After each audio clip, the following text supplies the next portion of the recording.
Welcome everyone to the Talk Tactically to Me United podcast. My name is Andy, and on the flip side of the screen is Ali. We got a clean sheet. United cannot ruin our weekends for another 2 weeks. How does it feel, man? We're Oh not going man, a clean sheet is a rare find. The Jizz at Old Trafford are just really highlighting how bad the goalkeeping situation's been. It's been blown a little out of proportion, the goalkeeper's performance. It was a B, and if I'm going to be super critical, a B minus, right? Just because it's really early, right? Let's not gas him up too much.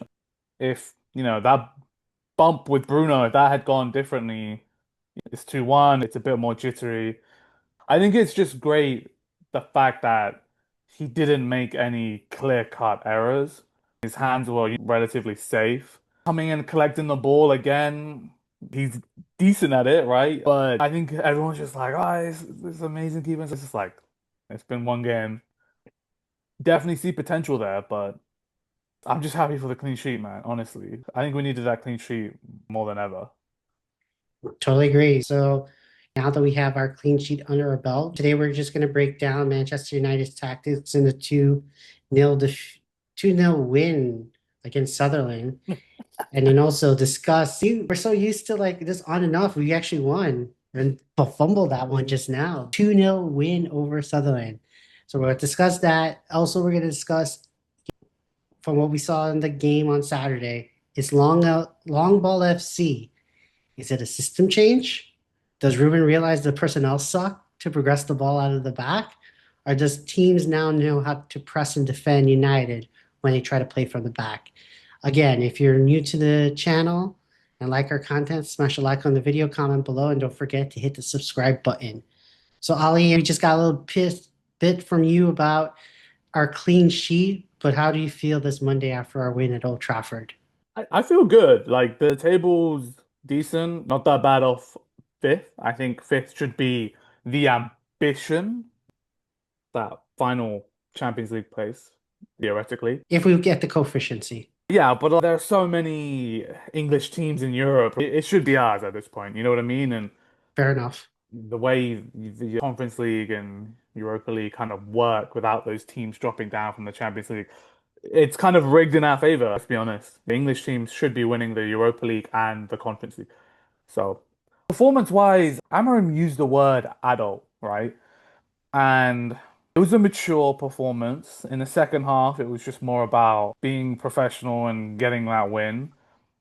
I was not shocked, but I was like, oh, I thought we would, and it's going to be funny saying this because we scored in the seventh minute, but I thought we were just going to go at them and press and harass them, but that wasn't really the case, which is fine. It's just normally when we've had a bad result away from home, we come home and we come out fighting. I've really liked us at Old Trafford. That's the what, 3 wins in a row at Old Trafford, so that's solid. But second half was just a more mature performance, and it's good to have that in your team. How do you find it? So no, I agree with some of your points there. Just happy to see Mason Mount score a goal for us. That's kind of forgotten because he can't stay healthy, and we did give him a big sum of money to Chelsea. What is it, 55, 60 mil quid plus add-ons to make it 60 to 65. So you're trying to see him progress and scores goals. We see why Amarin likes him in terms of the pressing, winning the balls, being aggressive on the left-hand side there, and then doing a link-up play, and then essentially scoring goal out of nothing. That was a fine touch, one touch to get the ball down and dummy the defender to score the goal. I thought that was great. Good to see Ahmad back into the squad. I know he had a death in the family. We had halal ball cooking on that side. I think we've come to realize the drop down when he doesn't play on that right side, even though I am a big fan of Mazraoui, but he doesn't. A big fan of Mazraoui, he could play, but there's some type of element missing when attacking, progressing the ball that Ahmad brings. And then it was good to see back the 4-4-2 press. We saw it in preseason. We saw it in the first couple of games, and then it went away. I don't know if this is the change in tactics or whatever, or living up to that tweet that we talked about that the management has asked Ruben to change his playing style. Maybe the 4-4-2 is the new changing style, and hopefully he sticks to it because I saw good progression with the ball, good pressing, Yes, they were not clinical as I wanted to. I agree with you in terms of you should have run up the score in Sunderland. I think we had plenty of chances instead of being two up and then setting back. But I think it was like a not scrappy, but I think that it's a good three points, gets our confidence up. And like I've been saying, I'm not expecting us to play great football from now until after the international break in November because of the stop and go. You can't really get any more, especially how streaky we are as a team. I think with the 4-4-2, I think it's like it's a good element to have, right? I don't think there's such thing as moving to one formation. Everyone keeps talking about the Christmas tree formation and all this.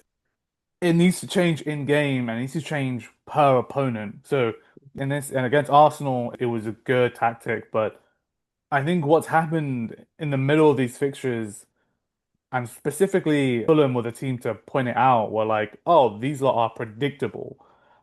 So it's good to have that as an option. I think it just depends on the opponent. What I will say is we were so good against Sunderland because what I felt, and Boomer, he was making a decision for the CDM to come out.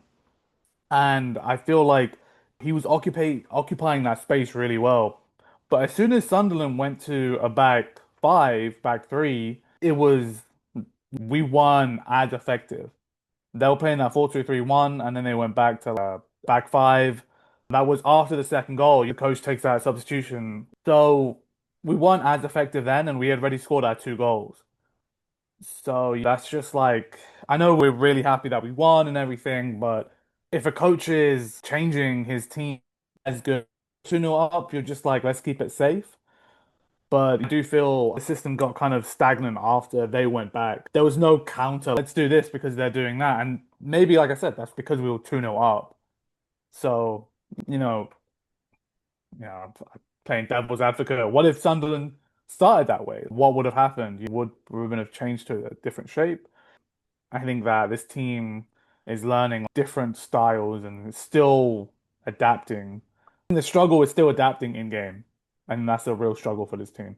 No, I totally agree with that because we see them get a goal down and then it becomes disarray. They were doing well before they conceded a goal and it gets disarray to a degree, chasing up and then playing all over the place.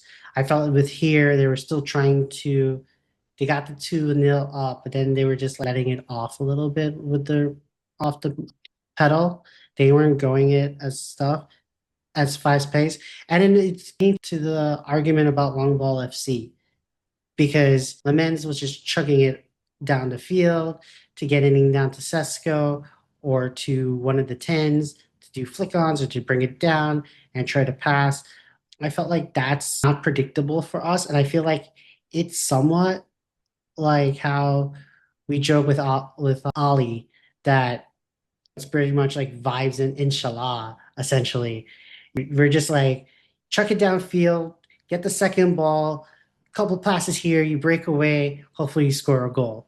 And tactically, people are like, I've seen on Twitter, he's letting go his principles because he's not playing out of the back. We're just doing long ball FC.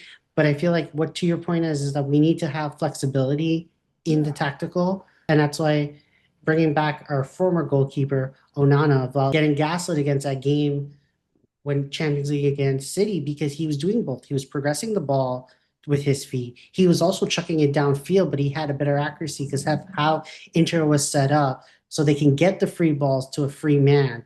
And then he can 1-2 pass or progress the ball out of there. I feel like that's what Ruben's trying to do now that we have a 6'5" striker. I would say that Lemans did everything well in terms of a goalkeeper, but in terms of like the modern day football goalkeeper of playing out of the back or being good on the ball with your feet, I felt like that is like needs to be work on because I'll show in the stats later, had like a sub 50% completion with those long balls. And that's kind of concerning to a degree of like how you want to play because I feel like he does have the technical ability to make those things. And game in, whatever it may be. But I felt like you don't want another repeat of David De Gea because we got rid of him not because he can save goals, because he couldn't play out of the back with his feet. And we've seen how the game has adapted. We think Clemens has the ability to do it, and I want to see him do that. And it's a little too early for me to judge, but I think that's one area of concern that the completions would need to be better from a long. Short's fine. Yeah, definitely agree. I think he has the technical ability to do so. I do think I look at City and I think I look at Donnarumma and yeah, just it's such a stark contrast between him and Edison. Long ball is back, man. Like just in terms of, I think teams are understanding that if you get that second ball, switch your players on, and a lot of different aspects about that is enticing. Especially like we have Haaland, we have Sesko. Um, yeah, I wasn't expecting him to do some Onana stuff right away, but you can tell he does have the technical ability to play out the back. To be fair, now that I think about it, one or two went out of play. Like kicked it out, and I think it went over the Lot's head on the left hand side. One play that I remember. Everything else was in the pitch, and I felt like Yeah, that was better. Like now I'm thinking about it, it's like look, De Gea couldn't do that because De Gea would it just go like out of bounds right away, like out. Ferguson bought him, so he was bought in a completely different era, I right? know. Yeah, it's Yeah. like That's just like the stars of like they are kicking it out. But no, and most of the yeah, balls that were in play, and yeah, we has talked about the second balls and the intensity, and we see it. Scored one goal on a flick from we saw a penalty awarded from a flick from Sesko. So yeah, there's the technical ability, there's a play there. And you know what? A little bit of chaos doesn't hurt us. yeah. Oh, mix it up, man. Yeah, gotta mix it up. I Yeah. agree. So, last thoughts before we hit the tactical board? So I'm gonna. I know we won 2-0, but I'm gonna have to start with how we started, and in particular, Dallo, because this was like a couple minutes in, and there's kind of like a swarm on the left hand side. Xhaka has the ball. I think so Siddiqui's actually here. And Siddiqui's the holding midfield player. So he, plays the pass into Xhaka and he's making this run on the outside. Xhaka does well to control it, and all the United players are kind of like attracted to the ball and they're just like looking. Xhaka plays a really, really good pass down the inside, and Dingra is running onto that uncontested, and it leads to the this chance where Adingra squares this ball into Traore, and Dallo. I'm gonna go back to the first screen. Dallo, I watched his movement, and as he's moving back with Traore, he's looking. I think he looked twice. He did. He looked twice, and then in that split second, Traore gets in front of him and hits a really bad shot. But it's that defensive concentration, and this was like a couple of minutes in the game. So that was just really worrying. That's not how you want to start at home. And it's just like, if that goes in, it's a different game. And you really don't have any excuse. You haven't got any fatigue, lack of concentration, all of these things. You should be switched on. It's the start of the game. It was just a bit annoying to see. So I had to point that out because I was actually just like kind of shocked at like how easy it was to do that because like yeah, like Sunderland coming in behind and all these things, it's gonna happen. You're gonna get, some chance. You're gonna concede chances, but Dallow's like positioning and his awareness was really lacking, and I had to point that out. No, What are your that's a thoughts on that? no, that's a fair assessment. Yeah. Good thing I skipped that in terms of my opening notes because I think you would go down into the deep dive for this. Yeah, no, the fact that he looked at him twice and it was just only him looking at him and then still froze up and then lost his man is unacceptable. And Yeah. this is why I was going to mention was that I don't know if he has a spot on his team anymore. I think he has to be added to the bomb squad because, we're looking for this consistency in terms of the play of having the right players for the system, right? And I feel that the weakest links are still Delo, Shaw, and then whoever's well, this game case is fine, but having that defensive mid. But if at least the two players that need to be dropped on this team, it has to be Delote and Shaw. Like right now, it's a lot of defensive errors, lack of intensity, etc. on the defensive ball that we're leaving these gaps in. And it's unacceptable at this point. And I feel that, yes, we got 3 points, we scored 2 goals, but it's not going to be sustainable in the long run.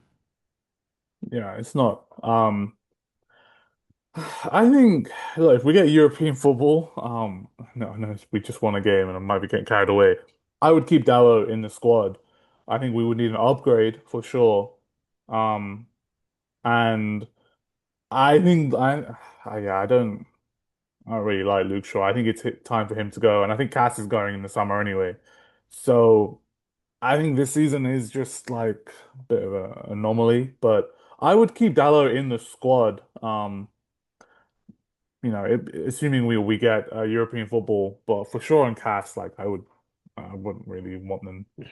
But Shaw's getting a lot of minutes. He's getting a lot Right. of minutes. And then we're hoping there's been reports today that Martinez is probably coming back. I saw some tweets saying that he's coming back for Liverpool, but I think that's too soon.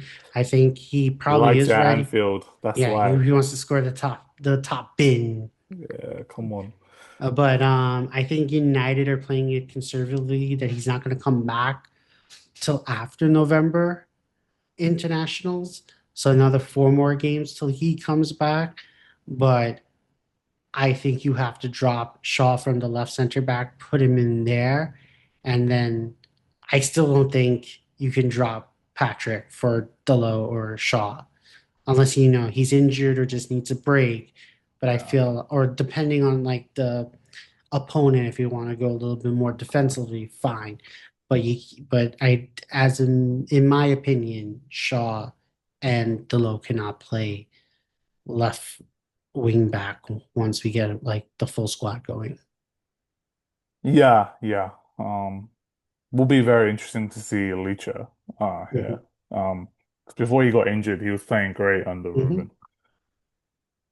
Right, so this was the goal, and on Match of the Day, they said this was an 18 pass goal, which is the longest goal this season in terms of passes, right? It's the longest completion of passes. And this is actually where it started off, right? Adingra was trying to do some madness. Euro stops him, and then Bruno gets the ball and passes it. But this is where it all starts. I'm not going to go through the entire 18 passes. I'm just going to take you back to where we reset. Now, the thing about this goal is that this is Ruben's play style. This is probably worked on the training ground, and there's no luck element about this goal. So I just want to make those points because we've been a moments team. And if you're talking about a manager that has a philosophy, that has a play style, this is what this goal encapsulates. So Euro has the ball, comes out, and then like we said all season, you have this like triangle here, the first triangle, and passes it into Cass. He gets pressed by Isidore, and Ahmad's just waiting there on the wing, and it gets back into Ahmad. Now you have a different triangle here, and this is where it gets really interesting. So you see a Siddiqui, the CDM for Sunderland is here. He's on Mbumo. Masuaku, he's in this awkward position where he's like the left back, but Ahmad's in between the attacking midfield player and the left back, and he has that space. So Ahmad's on the wing and Bumo's in the middle. Then I roll it to the next clip, and they've switched. So what had happened was Ahmad had progressed the ball forward and then stopped, and Masuaku's gone with him. And Ahmad then stops, chops, hits it back to Mbumo. So they've swapped. And then I'm going to roll it on to the next clip. They've swapped again. So now it's Mbumo who's inside and Ahmad's on the wing. Now Masuaku has had to go over to Mbumo, and Siddiqui is essentially the left back. But this movement is, between Ahmad and Mbumo. You can tell that the right side is cooking, halal ball is cooking, and Mbumo delivers this great ball into space, and Mount takes a good touch and then hits it with his right foot, and we score. But just the stages of when we're here, like Ahmad's on the wing, and then Mbumo's on the wing, and in the final clip, Ahmad's on the wing and he's making this run to give Mbumo more space. So that just shows the fluidity that these two have. And that's a play style. That's something that's worked on the training ground. That's down to the manager. So I really, really thoroughly enjoyed that goal. The fact that it was an 18 pass goal, it's really showing that we have a play style. And it's also showing like one of Ruben's principles, which is he doesn't want to always play fast. Like he does want to slow and then quicken it up. And this goal is encapsulating all of that. So, what are your thoughts on first goal? No, I totally agree with halal wall cooking. It's good to see, like I said, good to see Ahmad back. Gives that space, it helps draws out defenders. Because in the Brentford game, I know that Brian is a former player and he was just getting double team on that side. Double team, even sometimes triple team of them creating like a little triangle pocket and just trapping him. He couldn't really do much. Now having Ahmad on that side to help him out to stretch defenders out to do the switch up of play, so gives Brian that space to do that cross is great. We like to see that halal ball cook. Inshallah. So we want to see that. And then, let's be real. Let's give Mason Mount his dues. That was a nice pass by Brian to bring it down with that time, then dummy the defender to get it a goal, is great. And it just shows why Ruben likes to play him. And I thought that was really ballsy that he dropped Cunha for a Mount. Because you know what? Cunha is 65 million pound signing, his first signing in this summer, you know, um, with the philosophy in the 10. So just seeing Mount, I wouldn't say dropping dropping him is a fair word. It's For competition. merit, it's competition, It's yeah. healthy competition. It's healthy competition. And you saw what he did was great because we all know that Mount can't play 90 minutes yet. I don't even think they want to play him to play 90 minutes. I think the max is going to be between, 60 to 75 on a good day if he's not working his behind off. So, Cunha will get back its time into the team. Brian, is our best player right now. If he has a couple stinkers, maybe he might get a rest and Cunha comes in for that. But yeah, no, in terms of the goal, Mount shows why he plays in the system, what he can do. And that's kind of like the lack of finish we've been missing in the past couple of games, just because he was injured for City and then trying to get up to speed the last two games, that now he's able to score and hopefully he stay healthy because he brings that X factor in the system and in terms of us scoring goals because he does press on the ball. He presses, he progresses, and he has that one touch finish. So Yeah, yeah. I think Cunha brings just a different element. I think Cunha brings the X factor as well. I think Mount was really interesting in this system today because Sesko and Mbumo were playing closer together, Mhm. and then you had Mount just like kind of helping with the midfield, and you really need that with Bruno and Cass. So I really like Bruno, Cass, and Mount. I think Mount helps defensively a lot, and not saying that Cunha doesn't, but it's just Mount's just one of his key attributes is being able to press and the intensity in which he does that. But yeah, no, Mount is it's crazy to think he's kind of like he's invaluable in this system. So, I it's did see a tweet that said that United only has one player perfect for Ruben's system, and that is Mount. yeah, I would agree with that massively. Like when he took over. Right. Yeah, yeah, because Yeah. like Dorgu, he suits the system. Ahmad had to develop. Right. Yoro was used to playing in a back four, Delict as well. But yeah, that's very accurate. Yeah, it's good to see him get the goal, the first Prem goal for United at Old Trafford. So, that's nice as well. So yeah, that was the first goal. Really, really enjoyed it. This was the build up to the second goal, and it actually starts from a throw in from Dallo. So Dallo, throws it in, and essentially it gets to Xhaka, and Mbumo, presses him, kind of bodies him, and gets the ball, and it's straight over to Cass. And you see this right side is just completely, empty. Cass hits this into space to Ahmad. And what I loved about this was Euro. Euro was on his bike. He was anticipating. Same with Bruno and Cass. Like they smell the danger. And that's a mark of, a really good team, trying their best to, put the away team to the sword.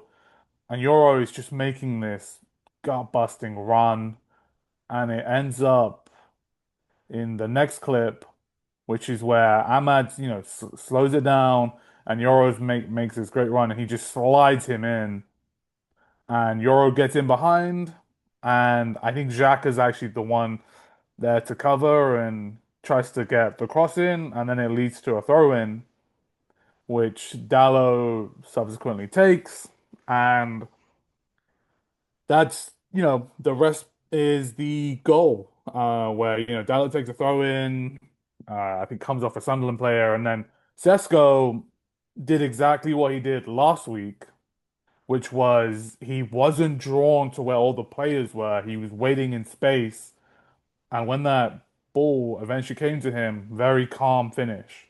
So great to see, Sesko do that. Scoring a goal in the box, as your number nine should. It's great for his confidence. He scored in the Stratford end. It's like all these things are like coming to fruition now, and you know, you're just seeing Sesko like game by game, he's just improving, and it's kind of like, wow, it's really refreshing to see all these different elements. I don't want to put too much pressure on him yet, but yeah, it was a tidy finish, and I'm really interested in more so when we were in this position, the turnover for when Xhaka had it. That's just you're at Old Trafford, like any mistake, any, slip, miscontrol, you need to be on them, and that's what we were. And Mbeumo, again, he was the catalyst, like, gets the ball, and Cass is in a good position too, but have to highlight Lenny Yoro, just like he's the centre back, and he's in his own half, and then he ends up crossing it down here. So, you know, love that intensity from Euro. Dallo's on these long throw-ins. Long throw-ins are back across the Prem. Like the Ligt, and like I think Euro was in there. All these centre backs coming up for, the throw-ins, which I'm not a huge fan of, but if it means my striker's scoring a goal, it's great. Yeah, but definitely prefer the first goal where there's like a playing style and it's it's encouragement, right? And this is just like who wants it more, but you need that because that second goal completely relieves the pressure for the rest of the game and gives, the team some confidence to go out and, play better. So, what do you think about the second goal? No, agreed because who knew Delo can do a long ball in like that? I was surprised he could do it. Yeah, he's been doing it this season. Yeah. He's been doing it in the season, and now we actually got fruition with the Sunderland flick on straight to Sesko. But no, we talked about this in the past when Delit was in the right center back role, coming down, progressing down. And I was like, I don't know why Euro hasn't done it when he got his chance to play. So it was refreshing to see that, he came back into the squad and and attacked the box like how I want and how Ruben wants his right center back to do to come in, progress, do the cross. Because I feel like I don't know what they're doing if all of the center backs are doing crosses because we've seen some nice crosses from Maguire, Delit, now Euro. Like, you know, Yeah, I think this wasn't so much as a like a progressing the ball. This was more who wants it more, right? right. Euro sees like he anticipates and he's like, yo, I'm gonna beat Ndingra for pace and I'm gonna create an angle for Ahmad, which again is, an element of what Ruben will want, but this is where Ndingra ends up and this is where Euro ends up. So that just shows like desire and things like that, which we've been missing in the past, but it's great to see the players really feel that. So Yeah. yeah, I really enjoyed that. And also too the whole turnover because I think I do what the thing that I like about Ruben's system with the pressing it's that when we have it when we do what's it called when we press and we have the ball to turn over one two little outlet passes and then we switch to play then we hit then we hit it on the run and we go down to the wings or down to the box and do one, two cut passes in. That's why we kind of lead into with the all shots on goal, etc. We lead the league, but we suck on the conversion. It's that the switch up of play is great. And we talk. Ruben has talked about it in his press conferences, etc. About the tenacity, the pressing, the second balls, the second chances, getting that. And we've seen the team fight for it, right? I think that last week against Brentford and in that City, I think they had like a defeatist mentality with that they weren't doing that and they were just getting their behinds handed to them because the other team wanted it more.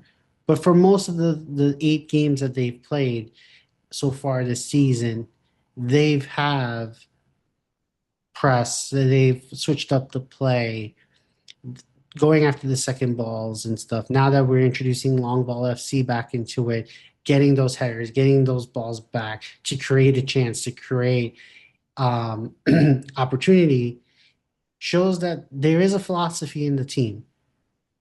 Ruben knows what he wants to do. I think the players are accepting it, and it's just now in terms of fine tuning it with not having 4 games in a row, then international break, just having the longevity of every week, then every 3 days when we get into the festive period where fixtures come fast and fury, where we can get into rhythm and they can express themselves, etc. So I think we're building to the right blocks, and a lot of people on Twitter want or social media want a sexy style of play, want to control and dominate. But let's be real, we've seen the big 6 teams; none of their plays is sexy. Some of them are just getting their behinds kicked and losing games 2-1 in the 95th minute off of like turnovers and pressing the ball or whatever. Twice, Twice, twice. right? Yeah. So it's like nobody's having sexy play right now. I think it's grapple. And it's like, I was trolling our mutual Arsenal friend about how that Arsenal's just playing nasty, disgusting football right now. That they're playing dirty, they're finding a way to win. But when the fixtures come hard and heavy in December and January, that's when they kind of need this magic. And they're wasting it now at the beginning of the season. I don't know what's going to happen then. Because for the past 3 seasons, that's where they lost the league in January, February time because they were drawing, losing matches. And it's like, you know, Yeah, I the play is mean, not sexy enough. I Everyone don't, talks I about don't, philosophy and things of that yeah, nature. I don't So, really agree with that. I think, yeah, Arsenal play practical football, but I think when I seen Eze play, I think Eze plays really well. I think he's got a really great way of pass. Some of his finishing's not been so crisp. Um, I think Arsenal have kind of solved their issues. I think yeah they've lost it because of their performances in February, March, or whenever it is. But they now have squad depth, and that's the buzzword with Arsenal these days, and it's true. Like their squad is they've got two in every position, and it doesn't really drop off. But yeah, not yet. I think yeah, well, no, I'm quite impressed with Arsenal to be honest. I think they're the most solid team out there. Um, but yeah, Consistent. like they're having yeah, Arteta has like different styles to win. Yeah, they're not the most attractive way of way of playing, but I don't yeah, I definitely agree with you. I don't think any of the top six teams are playing, really attractive football at the moment. I just think Arsenal are probably just the most consistent, and I think they're making their luck, right? I wouldn't call Arsenal a lucky team. I think Liverpool have been lucky, right? Right. No, I And their totally agree with luck's, that. they're not sustaining it, which is gonna be great to see what's gonna happen Hopefully. after international break. I'm not. I feel like, when I feel when you're not nervous going to Anfield, that's when things go bad. Right? Because I mean, we played there with Ten Hag, and everyone was expecting us to win because Liverpool were playing really bad. And then we got like destroyed. But yeah, I think it's gonna be interesting at Anfield. And obviously we're gonna break it down, but Right. I'm not really scared of them, to be honest. I don't think we're gonna get Yeah. 7 up. I think that much. No, I think I don't know. I genuinely think because the way I saw Liverpool and with Mbumo in that their left back and their right back is the weakest point of their team. Like Kerkez isn't doing much. Andy Robertson is mate, Old. he's finished. So it's like I'm just like praying and Mbumo needs to stay fit because I think he can do bits and Sesko with that pace and Yanited is not playing great, so I'm not that worried about going to Anfield, which is a big Big thing. surprise. And when we texted during the game, nobody's running away with this league because Arsenal gonna win the league, man. Like that's Arsenal gonna. put that into the air in existence. Stop. Nah, it's just no. You see, this is where like I know Arsenal United rivalry, but Arsenal they built something, and it's a blueprint of how I would like us to do something as well, right? Arteta finished in eighth or whatever. We finished 15th, right? It was 10 times worse, but we did get to a final. But now I want to see some progression. And then with that, you implement a play style. And with that, you bring in better players. And then with that, you start challenging. Success doesn't come overnight. And I know Arsenal second 3 times in a row, but look at them now. They are stacked. They're ready. Dare I say bulletproof, right? But so that's what I would want eventually to see United at. And football works in cycles. Arsenal, maybe this is their turn, and Liverpool had that cycle, and Man City definitely had their cycle. so Liverpool were just unfortunate with under Klopp that they were at the same time as City cycle. But I really like the fact that Arsenal are doing well because I think it is a blueprint that you can get out of the mud, just like Liverpool were. You Right. know. And that requires having the philosophy, not trying to sack a manager and then backing them because we've seen how much deadwood both Liverpool and Arsenal turned over to where they are now. And Yeah, it's like night and day. I feel like we're maybe two, three cycles, summer cycles, right. two summer cycles away from getting to that level. I feel like we will still always be a cup final team, how we're built. But I think we're about two summers away from we're challenging you for the league. I want to see where we finish this this year to before I make a statement like that. But I think the ambition should be try and aim for that fifth spot. And then I think naturally you'll probably fall short of that, Right. right? So it's not like we're going for the title, right? But like go for that fifth spot. If not, I think European football will be good for this team because then players will get more games. It's like what Arsenal were doing in the Europa League, right? They weren't playing so well in the Europa League, but they got games and experience. They started bringing academy products in. So just stick with the manager. My friend said a good thing. He was like, well, what if Ruben played a system that suits the players and then buys himself time? And I thought that was an interesting thing to say, right? But He's gone the exact opposite. He's like, I don't care about time. This is the system. Even if you're in the wrong position, Luke, Bruno, Gallo, I don't care if you're in the wrong position. This is how I'm gonna go at it. And I think that's two ways of looking at it, right? Jurgen did that. He just tried to buy himself time. Arteta used to play with a back three, and then they implemented their philosophies. But Ten Hag did the same thing. Let's be real. Eric Ten Hag did yeah, the same thing. He bought himself time by going away from his principles and played best what he had. And then he tried to implement and couldn't because of whatever reasons. And a new management comes in and they want their own guy. it's like That's the how flip, football. right? He doesn't care if he finishes 16th. I'm still going with this, and you're seeing some of that now. I think this season, like, it's a complete contrast to last season, just in terms of the wing build-ups and those triangles. I'm like, players know what they're doing there. Honestly, once Sunderland switched to that back five, I they did nullify us. I need to say that concretely because we weren't doing much once they were doing that. All the tactical board, that was the 4-2-3-1. They were playing bad. They weren't playing well. Right. And then the turnover in the midfield when they made the break. And then we actually have a goalkeeper now that last week, if Binder, whoever, that would have been a goal in the 89th, 90th minute and it'd be 2-1. And then we're playing on our heels. So, That save reminded me of David De Gea's save. right. Yeah, that was a Stolen nice save. wall. I'm going to not give you any hint of where I'm going to go.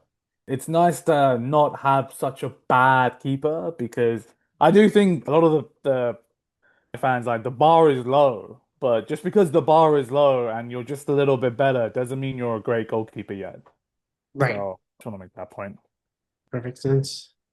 So now, any other thoughts before we go to some of the stats and Let's have a look at the stats, man. try and be a computer nerd at this point?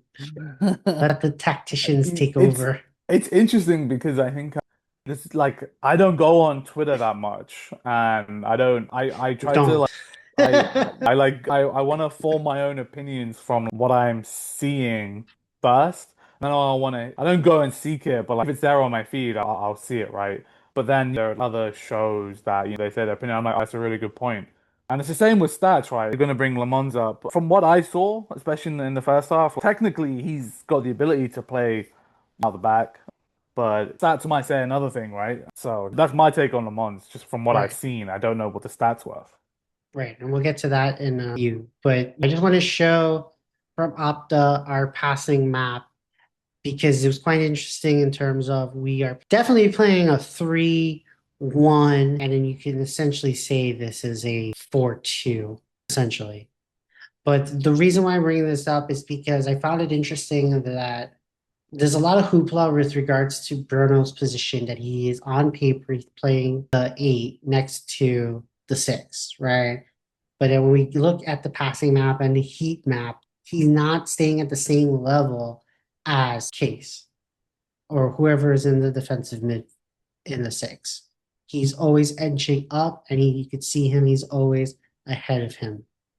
And I think that we have to end this whole narrative of we're playing Bruno too deep because in many games he's playing ahead. And when we talk about future, if Ruben were to get sacked, we would like Glasner to come in, right? And on their pass map, he plays Wharton and the six essentially on the same level. Mata, they usually play on the same level and they're together. They're a team. While Ruben's system, he understands where Bruno needs to play. He needs to go up in front and having all the defensive duties and essentially having Case play quarterback here in terms of getting the ball and distributing it out. So we can see there's a Case likes to go to Ahmad. He played there's a what is this 25 passes between the two of them versus 13 against him and Bruno. So here you can see that it's kind of as the outlet towards the right side, and then there was only a couple passes here to Delo on the left, but we can see what Ruben's trying to do. That essentially it is a 3-1-6 or 3-1-4-2 if you want to do it.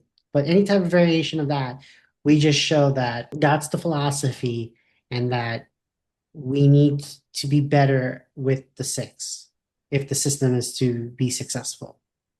Any other thoughts with this, Ollie? Yeah, I guess it's just interesting because last time at Sporting, he had a winger on one of the wing backs, and then he had more of a defensive player on the other wing backs.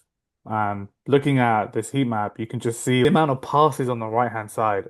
You can definitely see that this is where most of our play is happening. It's where the biggest threats are. And it's great to highlight that, but then you need a balanced team, and you need if that's Dorgu, more long passes getting thrown to him. You just need to balance that out, right? And I think you talk about balance, and Mason Mount's a great example of that. And it's nice to see the stats show that we are cooking on this right hand side. So it's All horrible about not every to day do. because this is our success in terms of where we're coming out from the right hand side. And now that we actually have, we were talking before we were taping in terms of when Ruben made his subs and Bruno and Cunha were both the 210s. It was just like complete utter trash. It was incoherent in my opinion that they couldn't get it down pat in terms of how to play. Maybe it's alluded to your point in terms of once Sunderland went back into a five in the back, we couldn't progress or know how to deal breaking it down because they were clogging up all the That was way lanes. before. That was end of the after we scored the second goal, Right, they he that. switched. This is a different issue. I think this is the issue that I spoke to you about in terms of once you remove Bruno from that 6 or 8, whatever you want to call it, Mainu in terms of progressing the ball, he's not a distributor, Right, press resistant. He has a different skill set. That's why people are like, oh, just move Bruno in one of the 10 positions and put Mainu in Bruno's position. That's not gonna rectify anything. Plus, you've got someone like Mount that's giving you energy, and now he's giving you some output in terms of a goal. So there's a couple of factors in there right. about that. But when Bruno's in that 10 position, it doesn't solve much. No, it does not. And actually, and then I won't pull it up, but basically, in his touch map, Bruno's touch map this for this past game against Sunderland, he was in the box as well. He had like 2, 3 touches, had some deep pink spots in the box, and it just shows what we're showing here: 3-1, and then whatever 6, whatever it may be. You have Bruno ahead of Case, and you Yeah. see that in the touch map there that he is getting into the box and touching, and then it's the point of we had the 2-0 lead. Actually, I'll make this point. It's refreshing that he was in touching he was in the box and having touches when we had 2-0 up. We're not chasing the game. We're not letting it off or whatever. He was still getting into the box, and it's good to see. It's not like the previous games. He's in the box because we're chasing a game. He was there because the system allows him to be there. The opponent allows us to be there. And it's something refreshing to see that, you know what, when we talk about the stats, when we talk about the playing styles, it helps diffuse the whole Twitter noise, social media noise that Bruno needs to play in a 10. I think when we're chasing a game, I don't think he goes into the box. I think he comes out deeper and he's trying to spray all these balls out to try and make something happen.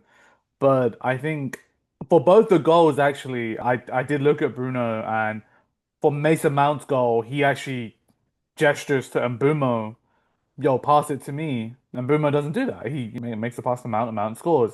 And for the other goal, he's expecting a cutback from Ahmad, but Ahmad opts to go to Euro and then we get the throw in. So both those occasions, he's in and around the top of the box. So the ball didn't come to him, and we managed to find a way to score, which is really important because under Ten Hag, like we were a moments team, and we relied on him to produce moments. And it's good that we don't have that anymore, but it's also good to see him in those forward areas. But when we do need quality, we just can't be relying on it all the time. And that's why in Bumo and Cunha, Sesko, and Mount, it's good to have players like that around him now. Right. So now the next thing I wanted to show was regards to Mason's Mount passing, his heat map, etc. And this is from the Athletic. They broke it down from Opta. So basically, we see him here in the attacking mid on the left hand side, 84% passing completion, an average of 13 yards. From the match, he had 3 total progressive passes, 8 carries, 6 defensive actions, and he was involved in 9 involvements in build-ups. He had 9. So he just shows of how much of a key Mason Mount is to Ruben's system. As we just mentioned before, he is quote unquote the perfect player for Ruben's system. So it just shows to the fact of having that quality on your team. He scores a goal, just shows his importance to the team and what Ruben wants is from his tens. And we can see that from the heat map and from the passes that he receives. And I think this goes back to your point you were making earlier that maybe if we wanted to please the social media and all the coaches, why not switch Bruno and Mount? Because Mount can play an 8, progress the ball. I think that was the initial idea that Ten Hag brought him in for, since we couldn't get. Don't do this, man. Don't compare Mason Mount to Frankie de Jong. I'm not comparing it. I'm Don't just do saying that it. Mason Mount is like No, DJ from Wish, man. Let's no, be like real. it's But just he has, different, right? It's different player profile. When you say he can play that eight, have you seen him play in an eight? Like yeah. for 90 minutes? Well, not for 90 minutes. When have you seen him play for an eight? When Ten Hag For was here, for how long? he would play about 60 minutes before he got hurt and stuff. Right, yeah. Because he'd be Case, Mount, Bruno. So I three. don't I don't Because remember seeing him play. That's why I do we put him as an A just to see what it's like because I don't have any evidence of seeing him as an A. That would be my thing, right? Now, but we've my seen problem with him has glimpses. always been distribution. So I would still leave Bruno in there. But I would like to see Mount there, give Bruno some rest, put Cunha in there, and then I would like to see Mount in that position for sure. But we have seen it in transitions because they do switch up play during the Yeah, game. I'm talking genuine build up, play at least 60 minutes in there. When Ahmad's coming in and Mbumo's going to wing back, that's 10 seconds, right? Right. And then I want to see Mount be that number 8. I've just not seen. That's why I'm asking you. Like, have you seen it to a level where you're like totally convinced he could play an 8? Because I saw him for Chelsea and I saw him a lot for England, and I'm like, he doesn't seem to have that profile. But I could be wrong. So I would say that as a true number 8, he does get bullied off the ball a bit because in you're dealing with center defensive midfielder or box to box that's there to just really not box you out, but like really to get turn over the ball and stuff versus defender that he's in the 10. So there is some aspects of that, but there have been times where he's gotten the ball in his feet from the halfway line under Ten Hag and has progressed the ball from there. That's what Ten Hag wanted in his system. Ruben wants something like that from Bruno because we've seen it because Bruno gets the ball and then he progresses the ball down the pitch and then does the outlets to wing backs, to the striker, whoever it may be. So we have seen it, but I think if we want to see long term evidence, long term, can you do it? No, that is not there. Yeah, the And sample size isn't big enough. correct. That's what I'm getting from. Right. Right, but he has the skill set to do it. Right. So I didn't know. So I haven't seen that yet. So I would like to see him. I would like to see I just want to see what life is like without Bruno. Right. And Mainu, I don't know what to do with the kid, man. I don't know what to do, bro. I Like, don't know if he fits in because the we're, system. That's the thing. and then I feel bad because what are we doing? Because even when Sutherland turnover, sorry, when Sutherland was progressing the ball in the 89th minute, we've had a Menu and I think it was Ugarte chasing. They're still chasing. They lost their man and they were behind the ball. And of course, it was always the defenders right there. And then you had the man wide open because of the Yeah. lack of running back. So I don't know. That's a different story for a different day, but I don't know at Yeah. this point what to It's do because I feel like there is a because gap. as United fans, we're proud of our academy. We want to see Mainu. We've seen him compete at the highest level. He's played for England in Euros final, and he played well in that tournament. So well that he kept his place in the team. We've seen him score goals. We've seen him be completely fearless of like, being press resistant and using his strength and everything. He plays these really great links. He's just such a good link player. Right. I can see him running a midfield if he's in a midfield three. So Yeah. it's just we don't play with a midfield three unless you want that 10 to come in. But yeah, and I don't think he has the pace to play And a as a 10? 10.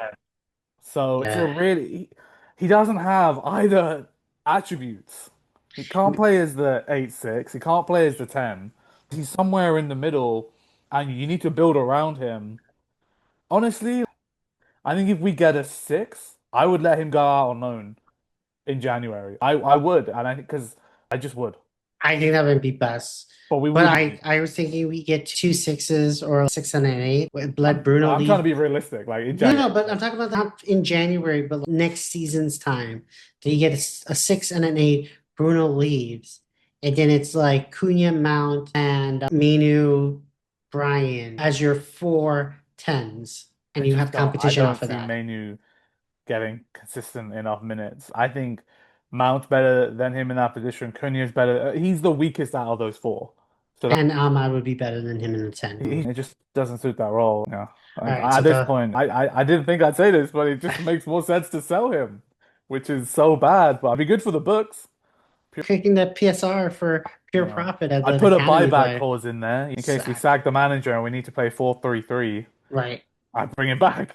All right. So moving on from our midfield conundrum to Lemens versus Sutherland. We're talking about his stats with regards to long ball FC. So 3 saves, 1 diving save, saves in the box were 2, recoveries 11, touches were 52. So the accurate passes were 18 out of 44, so that was a 41%. And accurate long ball passes was 12 to 30, 12 out of 38, so 32% completion rate. So this goes down now to long ball FC. We said that it's back in the Premier League. Both teams are top six have has switched it up. I've seen Chelsea, Liverpool, City has switched it up. They're not all playing straight out of the back all game. Sometimes they change it up when they're chasing. Sometimes they're doing it to switch it up onto the opponent, etc. So long balls are back.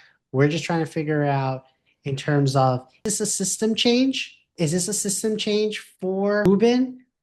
This is him finding out that he doesn't have the players to progress out of the back.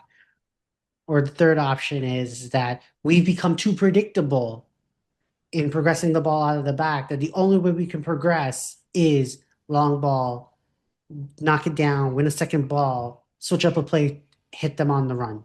I don't think it's a definitive answer. I don't think we have the players to progress the ball. I personally think we can progress the ball well, right? I think he's trying to switch up his predictability because he is so predictable. Coming out the back, when we're playing out the back, it's the same pass movements, it's the same triangles, it's the same bounce pass. So I think he's trying to mix it up, but I also think there's an element of, look, you're a new keeper, just keep it simple. If you don't feel confident hitting that pass and the press is on, just go long and then work around Sesko because we've seen it with that flick on for Mbumo like that. That's really useful, right? When Edison used to hit those passes to Haaland, and no one was going crazy. Oh, City play the long pass. That's not how they play. But he had that in his locker. It was rare, but you still, when you have a physical striker like that, you want to use that skill set. And then if you just get it long, then you can bring it down on the ground and then start progressing from there. But in terms of not having the players, like the two sixes in his system, the best part about their skill set is that they can distribute the ball. The weakest part is their defensive IQ and their mobility. So I don't think progressing the ball is the issue. That I don't see an issue with how we progress the ball. from That's the just back. my take on it. I don't like I'm slicing through us because our CDMs aren't mobile or quick enough, or there's defensive mistakes. I think when we have the ball, we're actually all right. But that's how I'm seeing it. No, How are you seeing it? I see it as we've talked about in the past with regards to he's dropping down the center back to be on alongside with the defensive midfielder, right? And when we had Cunha, when he was playing in the beginning of the season, he would be in that pocket of space, going back and forth between the top of the line, where Sesko essentially is, and then where at the base of the Bruno inverting and Cass. Bruno Yeah. cast. So he would enter that space. And we did see that when I was looking at it. It's just like he's going towards Sesko because he's the tallest man on the pitch at 6'5", right? But I felt like it was good opportunities where he could have hit Cunha, especially in the second half when Cunha came on, because Cunha was playing in that pocket space that he could have hit it there. And that's like what Onana did at Inter, because that they would have a pocket of space where he can come and hit, will come over the top and hit the player in that pocket of space, and then that player then turns around and spreads the ball out, whatever, progress the ball. So I feel like we just need to incorporate that more into the game, not always trying to hit Sesko, not trying to always hit Brian on the one side or Mason Mount on the other, or whoever's your 10 in the left hand side. Just switch it up because I do like the tenacity and I do like the unpredictability of it because we are very good at progression once you get the ball in our half of the pitch. We are very good at switch of play. And our wingers, Patrick, Ahmad, Mazraoui, etc., can progress the ball down on the stuff and have crosses. Well, Patrick and Ahmad a little bit more successful and better at crosses than Delo and Mazraoui, but that's where our chances are coming from the wings. And that's Ruben's style that we are pretty good at that to creating opportunity.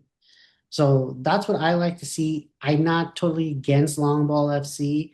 I kind of like it, but we just need to switch it up a little bit more in that pocket of space because I don't want to keep seeing, the flick on from Sesko or whatever because it's like it becomes predictable as our corner kicks, especially when Harry Maguire's in the game. It's like Harry Maguire will be on the far post. Yeah. The ball's going to go to him, and he's either cutting across to goal, somebody else is going to get it, or if he's a little bit in on the far post, like he's in front of the net, but on that far post, it's probably he's going to hit it to at goal. So it's like I just want to see a little bit more sustainability with it because I did see some people are like, especially like the popular tactical towards of like it's not sustainable. Players are going to get hurt because of the second balls and this and that. This is not what elite teams do. Yada yada yada. And a lot of it is clickbait with Manchester United because they're not as critical when other of the top six do it. When the other top six do it, it's like clinical and innovated or whatever it may be. Like it's smart for them, but bad for us. Like keep it consistent, but I'm trying to be objective with what we're doing. I like it, but just having that player in the pocket of space to get addressed more often in terms of getting one of those passes. Yeah. No, I agree. Yeah, it would be nice if the players in the pocket space at the ball, gets delivered to him. And like Le Mans he's just coming through the door, Like, Right, I, right. I I definitely think he has the technical qualities to do that. Um, yeah, it's so early, I think calling us predictable from playing out the back, like on the ground is more accurate than in the air. But I think Sesko is causing a little bit of chaos. I think people are getting a bit annoyed. I think other teams are getting a bit like, oh, okay. I think they're getting a bit worried about Sesko because, Yes, because we've seen it in terms of the two flick-ons to yeah, Brian, one and goal, one, red card for a yeah, penalty. So it's like it is there. And yeah, the only thing I would say about Sesko, if we're going to continue to do this and stuff, he is getting bullied. I think it's trying to get accustomed to the league, but his hold up play is there. It just needs to be polished in the yeah. Premier League because I feel like he has the the height, the body to hold up the ball, to have the wingers and the two tens to progress up the field and hit them. Yeah, he's also got very quick feet for such a tall guy. And he's able to switch the play really nicely. He did that in this game. Um, he's just different to Haaland. He's probably like leaner than Haaland. Haaland's like more filled out, but Right. Sesko's 22, man. Like he's there are still a lot of aspects that need to improve, but you know, not trying to give him too much. Like it would be nice to see Xerxes get some minutes as well, just to make that less predictable as well. Because then he drops in, and then you can have Mbumo and Cunha. Like we just need some sort of variation in our play. So that's why when we'll 2-0 up, it's like, Ruben, are you gonna try something? Like I understand you need to get the win. That was just the first thing he wanted to do. Yeah, and like I get that. Yeah, I In don't think he fact, you know has. what? I'm not gonna even criticize him for Right. doing that because I think he just Because needed the win. Yeah, because I Yeah, was gonna say he doesn't have the luxury to just be like, okay, you're up till 2-0 stuff. Let's take out Sesko, put in Xerxes to drop in and giving the, no, Cunha and then eventually Bruno in the 10 to progress down. And then Patrick did come on and later in the second half, and no, he added some more attacking width and progression down there. No, I think it's like I like we both have said and we both agree. It's just like let the wings be ugly as it is, as long as we see progression from now till we get into the Christmas period. Because when we play, all those games, it's 10 games from the no after the November international break. It's 10 games till we face Arsenal. Then it's Man City in January. And in those 10 games, you play against, Spurs, West Ham, Bournemouth, and then that's it. So you right, fa- okay. so you you Yeah, that's play you play some decent. tricky teams, but it's Yeah. like on pen to paper, it's Yeah, like everyone says like on paper and stuff. right, Like we've had really hard fixtures. Yeah, that's fair. We can say that, but you just don't know in the Prem. And with Ruben's with his how he decides to set up, you just never know what you're gonna expect. And away from home, it's been really bad. I've not liked us away from home. Um I think he said it in his post my comments. He's like, we need to play like this away from home, and it's having that maturity. We didn't have that maturity against Fulham. Um, we had nothing against Brentford, so it's it's a cliche. Every game is tricky in the Prem. right. But But we have the quality to do it. That's the yeah, thing. to a certain degree, I think that the quality in the Prem is just it's crazy right now. Like, Right. like no one like No one's running away the league. no one's running away Every with it. Like this Arsenal are just the most stable club, right? Everybody else is just a bit erratic. Like Liverpool are right, really erratic. City are just that I don't City just aren't working as a machine anymore. right. Spurs are a bit unpredictable, like us, right? I think my Liverpool mate, he said he was just like, yeah, watch us next season once all these new players know what they're doing. And then I'm just like, yeah, next season will be a good season. I know we just started this season, but I think next season will be interesting once Liverpool have like had a season with all those new players, and we have added hopefully to our team. Right. And let's see what if Arsenal don't win the Prem, they're gonna Blow be it up. desperate. They're gonna be desperate next season, and Mhm. City are gonna improve next season. But this season I feel like a lot of the top teams are they're still trying to figure it out. Right.